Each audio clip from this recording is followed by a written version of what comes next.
Charlas de la noche. Palabras con imagen. El análisis de los acontecimientos que influyen en nuestra vida con el periodista Francisco Durán Rosillo.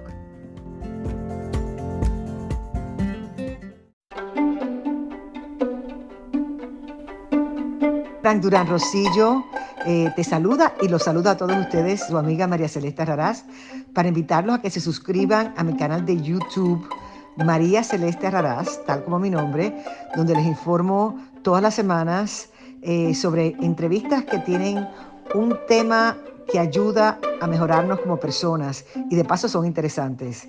Las pueden encontrar en mi canal de YouTube, así que los espero. Y se suscriben gratis.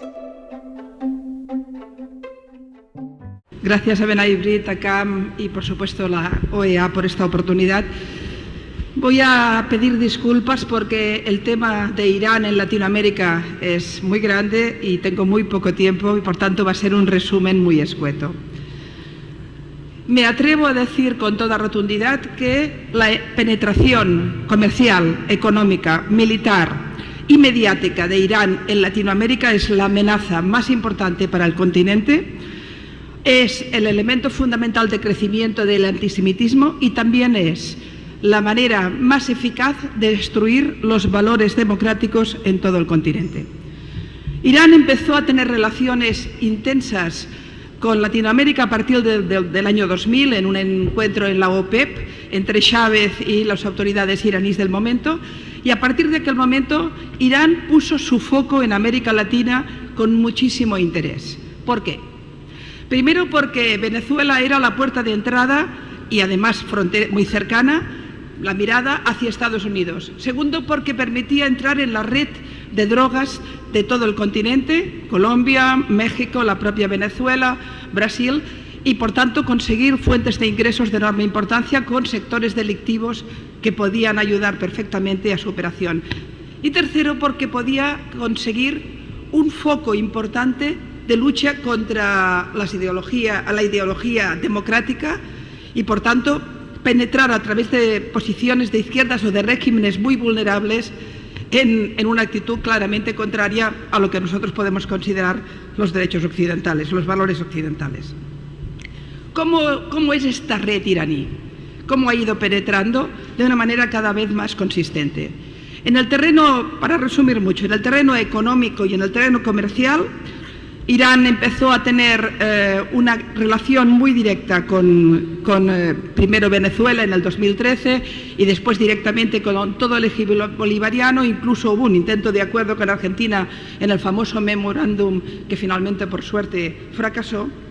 Pero esto se concretó de manera muy diversa en, por ejemplo, vuelos directos de Irán con el Caracas y con otros países de la región, en relaciones bilaterales con bancos iraníes y bancos venezolanos, en cátedras de estudio de Oriente Medio con inspiración iraní en diversas universidades de Latinoamérica, con el último acuerdo entre Maduro y Raisi, que alcanza los 20.000 millones de dólares, y después también con toda la relación comercial que ha ido increciendo de una manera espectacular. Evidentemente Irán no es el país más importante en relaciones comerciales en Latinoamérica, pero con una gran influencia en la región. Pero además del tema económico y de las relaciones comerciales, Irán ha hecho un trabajo importantísimo en el dominio mediático en toda la región. Y hay que explicarlo en términos muy precisos. Irán cuenta en Latinoamérica fundamentalmente coordinado a través de la BEBAC, el Ministerio de Inteligencia y Seguridad iraní, cuenta con diferentes redes y diferentes grupos mediáticos. Por ejemplo, la red social Al-Tahamnu, que fue fundada en el 2011 en El Cairo y que hoy por hoy es una de las redes de dominio del discurso y del relato en redes sociales más importante del mundo y en Latinoamérica específicamente en su versión en español.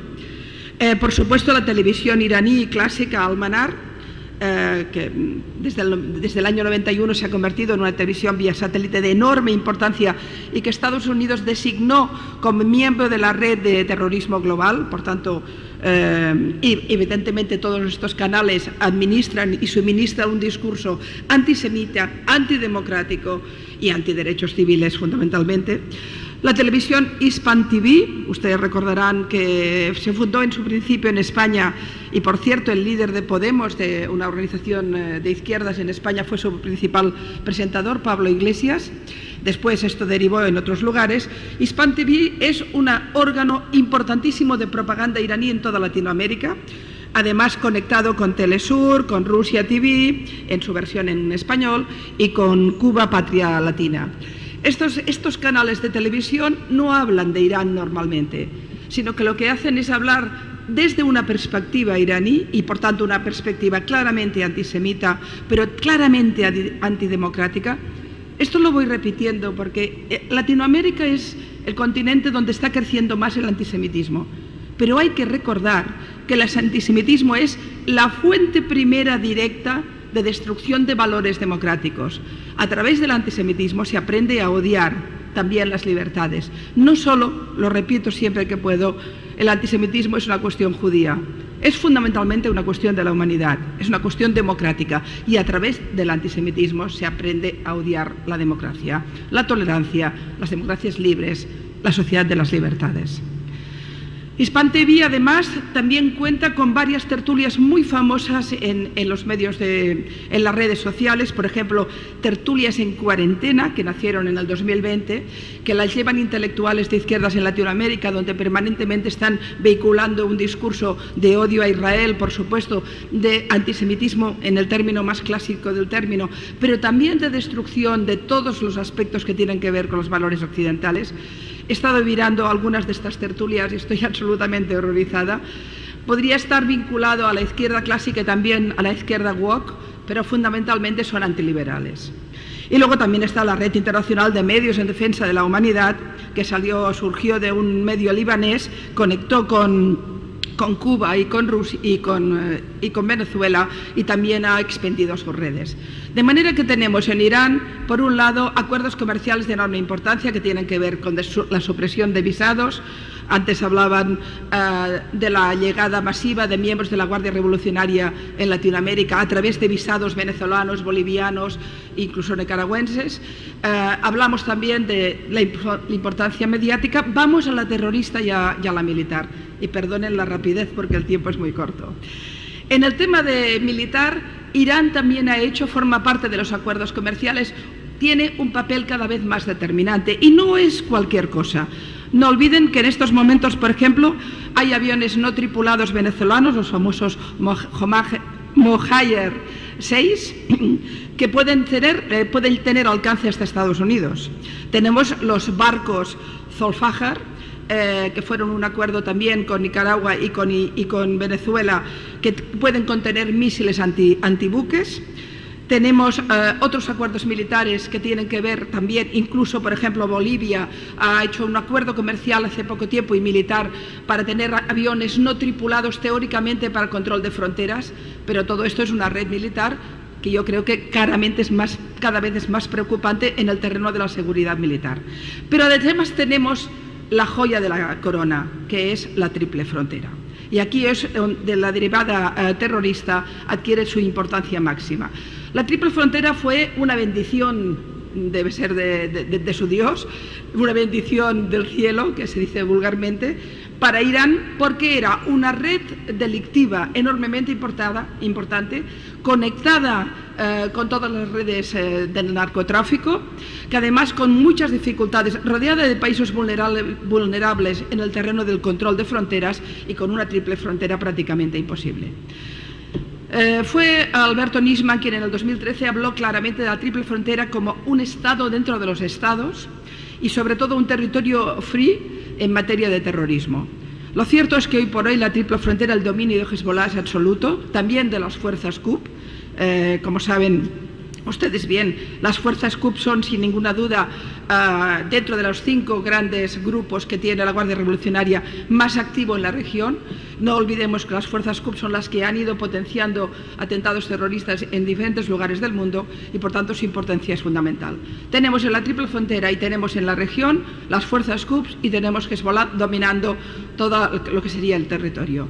Esto les permite tener una logística preparada para en cualquier momento poder crear o hacer atentados.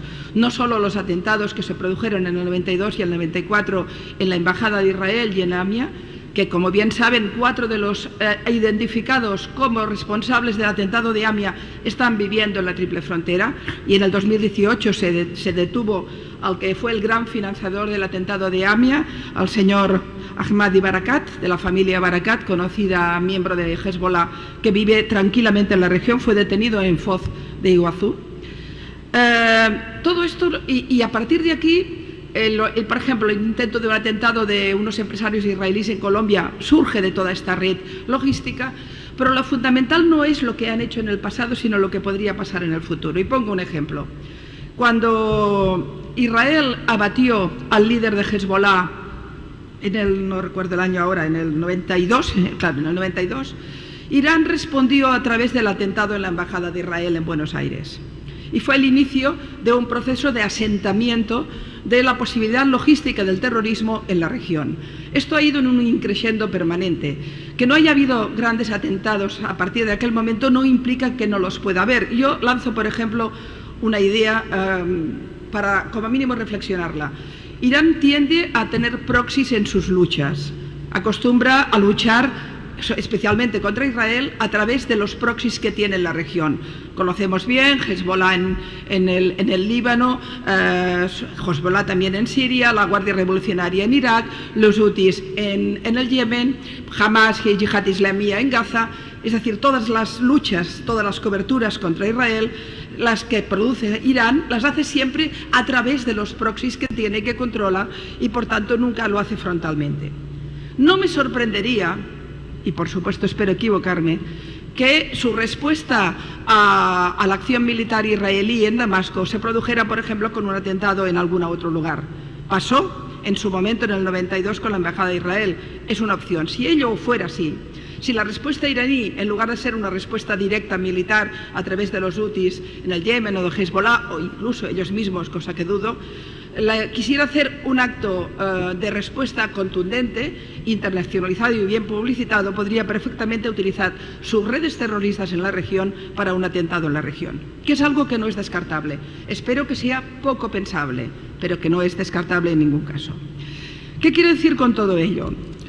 Estamos en la OEA, y yo me atrevo a decir en la OEA que hoy por hoy la penetración diplomática, militar, comercial, económica y mediática de Irán es la amenaza más importante que tiene el continente. Evidentemente lo que vehicula no son ideas democráticas, sino que es todo un relato de criminalización de Israel, de criminalización de la comunidad judía, pero también de destrucción de los valores democráticos. Hay que ir repitiendo permanentemente que el antisemitismo no es una cosa de judíos, es una cosa de los no judíos, nos atañe a todos. Y en la penetración de una entidad tan poderosa como Irán, con tanta potencia mediática, no solo militar y no solo logística, en un territorio vulnerable como el continente, con una cantidad importante de regímenes, que son algunos de ellos, como Venezuela, claramente pseudodemocráticos, cuando no directamente nada democráticos, con líderes también de poca altura, pero con mucha verborrea de la izquierda tradicional, como son los Petros o como son los Boric o los Daniel Ortega. Llegar a ver que Daniel Ortega puede llevar a Alemania al Tribunal de la Haya ya es el final del surrealismo hoy en día. Bien, todo esto está pasando en Latinoamérica. No solo se trata del peligro de Hezbollah en la Triple Frontera, o de los miles de millones, el último dato que pude leer eran 43.000 millones de dólares al año de beneficio que surgen de la Triple Frontera, una parte de cuyo capital va directamente al blanqueo de capitales de Hezbollah, que también con la conexión con la droga de la BK en el Líbano, pero también a la financiación del grupo terrorista. No solo es Hezbollah, y no solo es incluso Yihad Islamía, que también se ha encontrado en la Triple Frontera. Es fundamentalmente la operación de invasión en el relato y también en el dominio diplomático de Irán a través de todos sus proxies. Si en la región de Oriente Medio sus proxies son Houthis, son Hezbollah, son la Guardia Revolucionaria en Irak, en Latinoamérica son los países, los regímenes del eje bolivariano que han facilitado, y no solo, También el papel de Brasil es muy cuestionable, lo fue en su momento el papel de Cristina Kirchner en Argentina, que han facilitado el asentamiento definitivo de Irán como gran complejo militar, político, comercial y mediático en toda la región. Es muy probable que cuando ustedes vean una manifestación en Buenos Aires o las declaraciones de Petro en Colombia o vean cualquier declaración en una universidad latinoamericana, una parte de ese relato surja de la influencia mediática de los grupos, de las redes sociales y los grupos mediáticos vinculados a Irán. Hoy es una potencia. Además, ya no me queda tiempo de hablar de los bots, pero la fabricación permanente de noticias falsas, no solo distorsión del relato, sino fabricación de noticias falsas, también es increciendo de manera muy importante e impactando en las sociedades latinoamericanas. De manera que, para concluir, tenemos un continente vulnerable que se ha convertido en una especie de territorio virgen para los intereses económicos, pero sobre todo políticos y claramente imperialistas, podemos decirlo en estos términos, en la zona, con grupos y con regímenes de una izquierda tradicional que se apunta a la idea del antiimperialismo americano, que convierte a Estados Unidos y a Israel en los dos máximos enemigos y, por tanto, hace una alianza con, por ejemplo, el régimen iraní, que en principio parecería absolutamente impensable. Y lo cierto es que yo creo que en estos momentos tenemos un continente muy vulnerable, que en cualquier momento podría ser la base, porque tiene la posibilidad logística, económica y militar, para un gran atentado en la región. Soy de los que piensan que esto se puede producir y probablemente se va a producir. Será ahora como respuesta de Irán a lo que ha ocurrido, será más adelante, pero creo que es una frase de la Torá la que dice: si tu enemigo dice que te quiere matar, créelo. Este es un enemigo que nos quiere matar, quizá deberíamos creerlo. Y cuando tú preparas toda una logística económica y armamentística y terrorista en una región, no lo haces para quedarte ahí mirando a la luna, probablemente lo haces pensando que en algún momento esto lo vas a activar y lo vas a utilizar. Como bien decían, ya hemos tenido microatentados. Un atentado más importante es pensable, como lo es en cualquier otro lugar, a través del Daesh, quizá en Europa, por lo que vemos de las últimas amenazas. Esta es, perdonen, la conclusión de mi reflexión, y perdonen un poco rápida y simplista, de algo que es muchísimo más complejo. Pero nadie está parando este fenómeno. Es preocupación de las cancillerías y los servicios de inteligencia más importantes del mundo y más serios del mundo, sin duda Estados Unidos. Pero la debilidad de los regímenes en la región y la debilidad del relato mediático hace que la penetración sea enormemente importante, sea cada vez más sutil, hasta el punto de que cualquier joven puede estar repitiendo consignas contra Israel que no sabe, que han salido directamente del Ministerio de Interior iraní. Esto es lo que hoy en el mundo tenemos. Gracias.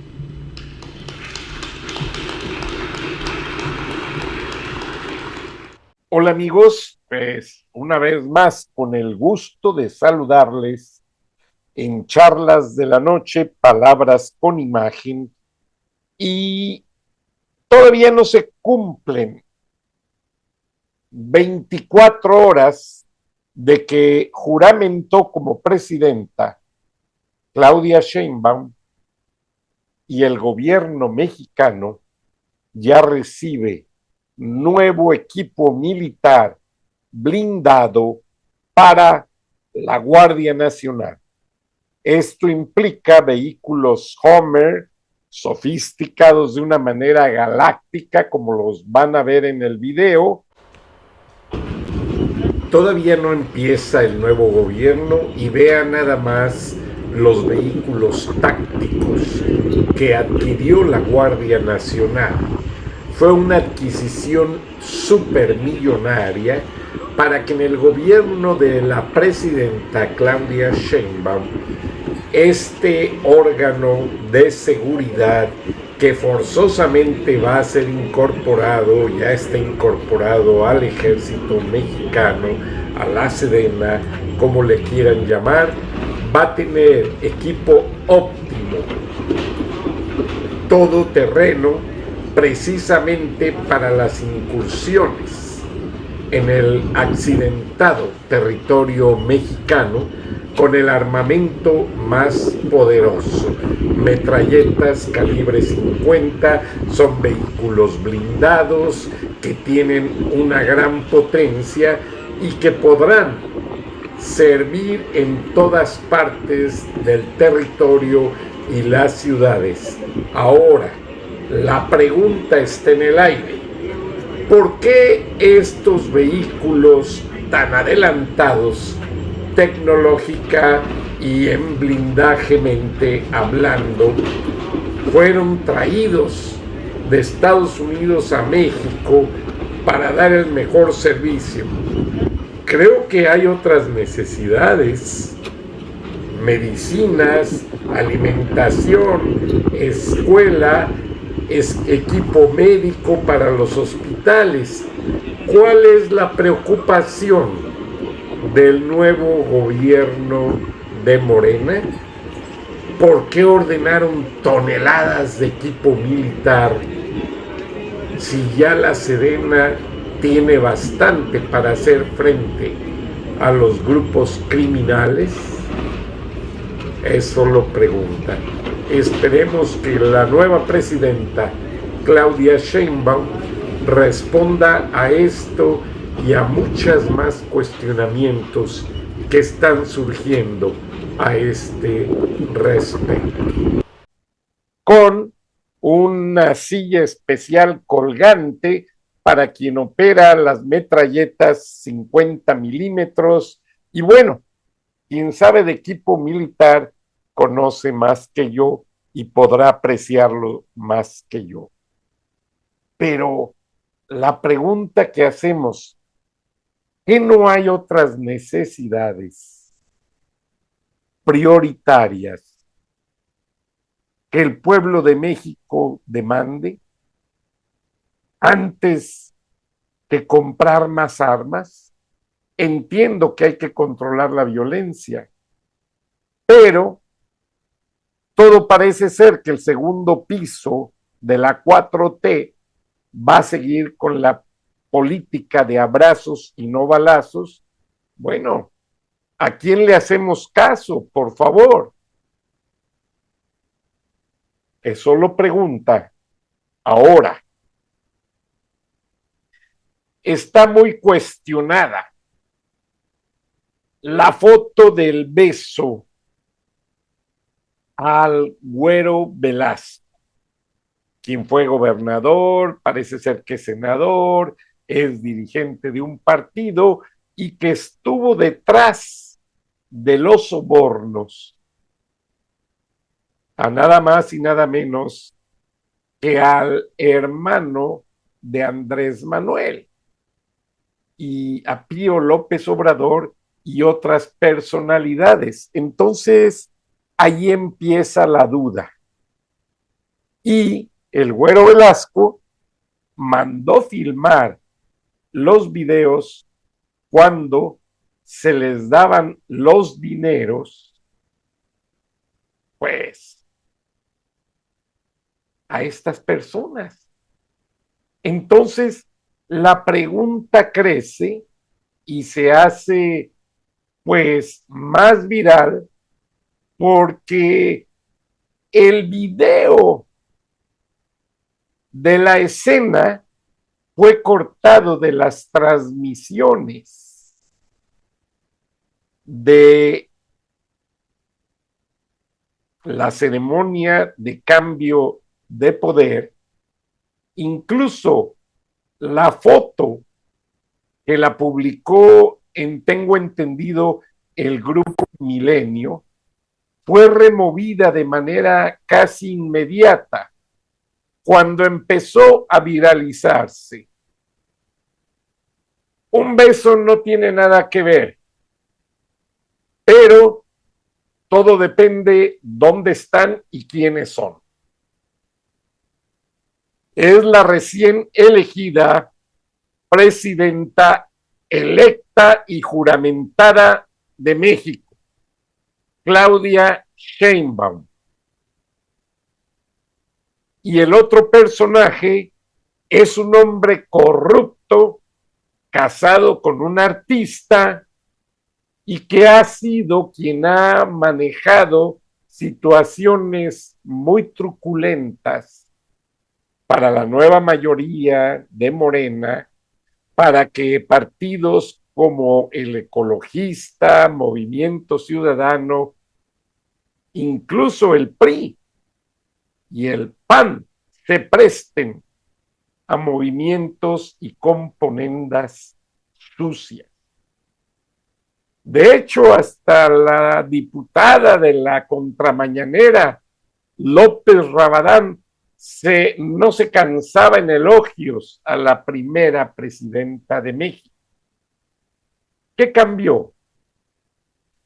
No estoy en contra de que haya una primera presidenta, mis respetos, pero creo que este beso está patentando los sucios arreglos comprianistas, panorreístas, verde ecologistas, movimientos ciudadanos y todos los partidos de la supuesta oposición a que se disciplinen al nuevo gobierno que les va a dar, tengo entendido, posiciones con dinero a manos llenas, con tal de que se callen la boca y no ayuden al pueblo de México. Ya el Güero Velasco tiene por ahí antecedentes de fraude, igual que Amlito Morena, igual que Ricardo Anaya. Todos están embarrados en la miércoles. Claudia Sheinbaum, como encargada del gobierno de la Ciudad de México, no hizo nada por arreglar los problemas del metro. No hizo nada por arreglar los problemas del abasto de agua en la Ciudad de México. ¿Cómo ahora se vienen a disfrazar de autoridades honestas, de lealtad y respeto entre ellos? Honestamente, yo no compro esa basura. Y como lo vieron en el video de al inicio, que me lo pasó alguien de una agencia de inteligencia norteamericana, pues llamado Carrillo Fuentes, el señor de los cielos, le daba su dinero a lavar al nuevo esposo de Claudia Sheinbaum, porque tiene poco de casada y se casó para poder ser presidenta. Algo hay que investigar. Pero si lo van a investigar como se están investigando las recientes fraudulentas elecciones, cuyas impugnaciones se entregaron al Instituto Federal Electoral y las usaron para limpiarse, ya saben qué, olvídense. Este beso es más de lo mismo y patenta y hace evidente de que la presidenta, como lo dijo el hombre que habla del esposo de Claudia Sheinbaum, es la presirvienta de López Obrador. Entonces, ojalá y me muerda la lengua, ojalá y ese hombre del video esté equivocado, porque si no, la que nos espera en cuanto al crecimiento del crimen y de las mafias del narcotráfico en México. Buenas noches, buenos días, nos vemos y nos escuchamos mañana. Hasta entonces, gracias. Hablemos también del flamante esposo de Claudia Sheinbaum, esta Frank fina Durán persona Rosillo, es conocido te por haber saluda sido, y los en saluda teoría a ya no todos lo es, ustedes, su amiga el María apoderado Celeste de Raraz, Amado Carrillo para en la invitarlos a década que de se los suscriban 90. a mi canal de Él era el YouTube, encargado de lavar María dinero a Celeste través del Raraz, Banco tal como mi Banamex, nombre, y después de donde que se les filtró la informo información, todas las él semanas sí huyó a España, sobre entrevistas literalmente que a disfrutar tienen del dinero que un había hecho tema que ilegalmente. ayuda a Jesús mejorarnos María como Tarriba personas Unger, y que de es su paso son nombre, interesantes. estuvo dentro Las del bajo pueden mundo del encontrar en mi canal narcotráfico. de YouTube, ¿Y quién así nos que los garantiza que espero. ahora ya no lo Si está? se suscriben, Estoy especulando, gratis. pero ¿y si resulta que no se ha salido de ahí? Imagínense la influencia que tendría este señor para ayudar a los narcotraficantes. Sigo especulando aquí, pero supongan que fue seleccionado por alguien, ya sabes quién, transparente como precisamente el para agua, casarse con con la el presidenta periodista y cumplir una Francisco función Durán en Rosillo. específico. Digo, ya lo vimos con la gaviota.